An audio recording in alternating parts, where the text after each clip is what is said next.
paano ko mababayaran ng aking mga supplier at tauhan kung kakaunti lamang ang mga customer? Mukhang kailangan mo ng tulong sa pag-ikot ng puhunan, tama ba?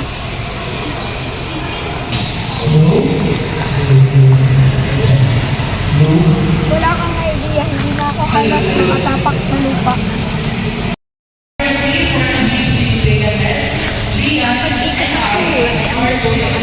Ito ang pera na kailangan mo upang masakop ang pang-araw-araw. Mula sa pagbabayad ng sahod at renta hanggang sa pagbili ng inventaryo at Naiintindihan ko iyon, pero palagi ako nauubusan ng pera. Doon papasok ang pag-unawa sa iyong siklo ng pag-iikot ng puhunan. Ito ang daloy ng pera papasok at palabas ng iyong negosyo. Una, mayroon kang pera na papasok na matatanggap mula sa customer. Pangalawa, may mga darating na operasyon na gagamitin ang pera na binabayaran sa lahat na kailangan upang pagbugtungin ang mga negosyo. Panghuli, mayroong pera na lalabas at babayaran ang mga supplier or empleyado. Kaya paano ko matitiyak na meron akong sapat na pera upang masakop ang lahat?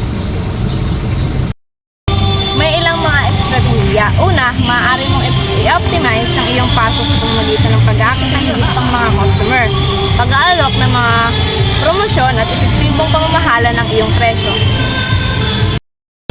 Sa susunod, maaari mong gawin ng mas maayos ang iyong mga operasyon sa pamamagitan ng pagpuputi ng kahusayan, pag-uusap ng mas magandang deal sa mga supplier, at matalinong pamamahala ng iyong inventory.